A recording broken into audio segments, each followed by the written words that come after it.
শ্রী শ্রী রামকৃষ্ণ কথামৃত প্রসঙ্গ স্বামী গুরু মহারাজজি আন্তরিকতা ও নাম। ঠাকুর জিজ্ঞাসা করলেন, ভাস্করানন্দের সঙ্গে আর কোনো কথা হয়েছে কি না? মণিলাল বললেন যে ভক্তি কিসে হয় এই প্রশ্ন করাতে বলেছিলেন, নাম করো, রাম রাম বলো। ঠাকুর বলছেন, এ বেশ কথা, অর্থাৎ ভগবানের নাম করতে করতে ভক্তি হয়। ভগবানের নামে ক্রমশ মন শুদ্ধ হবে, হৃদয়ে ভগবত প্রেমের উদয় হবে। তখন বৈদিক ভক্তি করতে করতে রাগ ভক্তির উদয় হবে, ভক্তির দ্বারাই ভক্তি উৎপন্ন হয়। বৈদিক ভক্তি শ্রদ্ধার সঙ্গে করতে হবে, লোক দেখানোর জন্য নয়।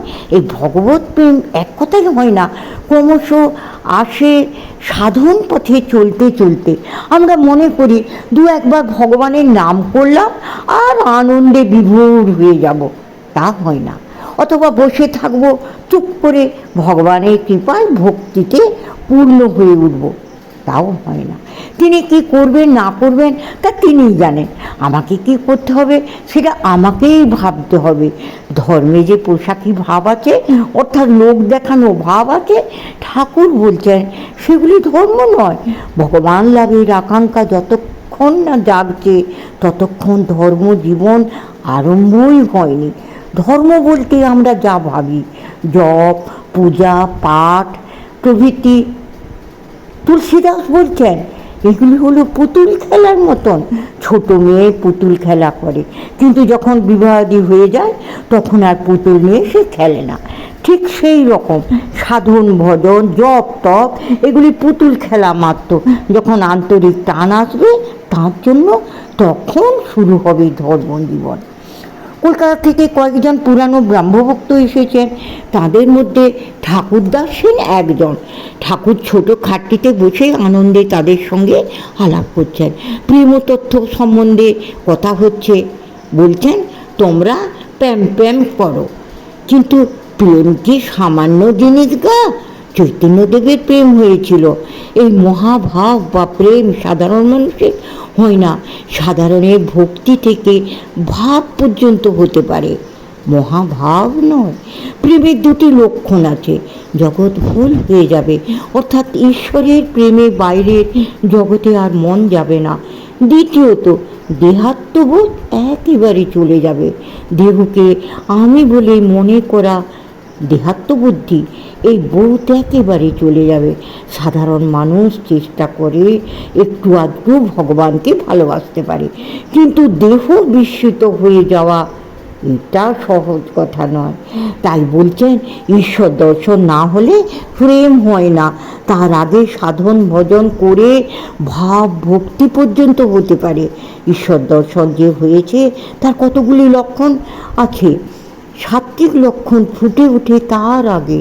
বিবেক বৈরাগ্য দেখা যায়, জীবে দয়া, সাধু সেবা, সাধু সঙ্গ, ঈশ্বরের নাম গুণ কীর্তন, সত্য কথা, এইসব সাত্ত্বিক লক্ষণ ফুটে ওঠে।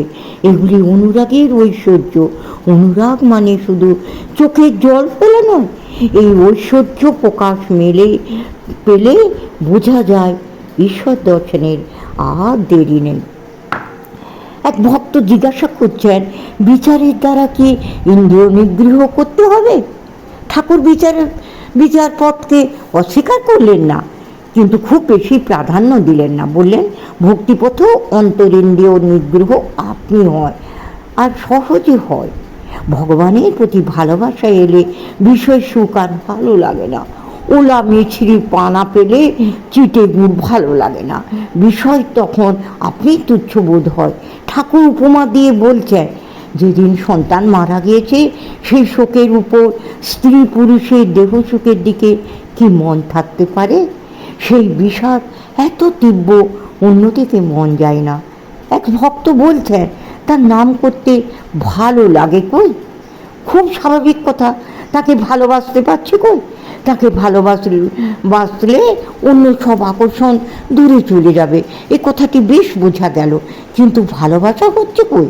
ঠাকুর উত্তরে বলছেন, ব্যাকুল হয়ে তাঁর কাছে প্রার্থনা করো, যাতে তাঁর নামে রুচি হয়, তিনি মনোবাঞ্ছা পূর্ণ করবেন। কথাগুলি এত সহজ যে সহজে আমাদের বিশ্বাস হয় না। সত্যি কি প্রার্থনা করলে তার নামে রুচি হবে? ঠাকুর বলছেন, যদি তার নাম করতে করতে অনুরাগ বাড়ে, আনন্দ হয়, তাহলে তার কৃপা হবে হবে। ভগবানের অসংখ্য নাম, যে নাম ভালো লাগে সেই নামটি করে যেতে হবে। জীবের বিকার রোগ হয়েছে, নামে অরুচি। যদি একটু ইচ্ছা থাকে তাহলে বাঁচবার খুব আশা, তার কৃপা লাভ হবে। ভাবগ্রাহী জনার্দন, মনটি তিনি দেখেন, আন্তরিকভাবে তার নাম করে যেতে হবে। কর্তাভজারা মন্ত্র দেওয়ার সময় বলে মন্ত্র, অর্থাৎ মন দিয়ে নাম করলে ফল লাভ হবে। যার ঠিক মন তার ঠিক করণ, তার নাম মাহাত্ম্যে বিশ্বাস করে সাধন করতে, তার নাম মাহাত্ম্যে বিশ্বাস করে সাধন করতে হয়। আমি তার নাম করেছি, আমি কি না পারি, এই বিশ্বাস প্রয়োজন। যতক্ষণ অহংকার রয়েছে ততক্ষণ ঈশ্বরদর্শন হয় না। নিজেকে কর্তা বলে বোধ হচ্ছে, তাকে কোথায় স্থান দেব? নিচু হলে তবে উঁচু হওয়া যায়, বিনীত হতে হয়, নাহলে ভগবত ভাব মনে আসে না। সাধু সঙ্গীর খুব প্রয়োজন। একটু কষ্ট করে সৎসঙ্গ করতে হয়, একটু কষ্ট করে, কারণ প্রথমটা হয়তো মন যাচ্ছে না, তাই জোর করে যেতে হয়। বাড়িতে প্রতিকূল পরিবেশ, তাই জোর করে সাধু সঙ্গ করতে হয়। এরপর বলছেন, বড় লোকের বাড়িতে সব ঘরে আলো থাকে, গরিবরা অত আলোর ব্যবস্থা করতে পারে না, অন্ধকারে থাকে। এই দেহ মন্দিরে জ্ঞানের আলো জেলে রাখতে হবে, তাতে সকলেরই অধিকার। তাঁর শরণাগত হলে সর্বশক্তির আধার জেনে তাঁর সঙ্গে যোগ হয়ে যেতে পারে। প্রত্যেকের ভিতর সেই পরমাত্মা রয়েছেন, তার থেকে বিচ্ছিন্ন রয়েছি, তাই নিজেদের ক্ষুদ্র অল্প শক্তি বলে মনে হয়। যোগ হলেই চৈতন্য স্বরূপ হয়ে যাব।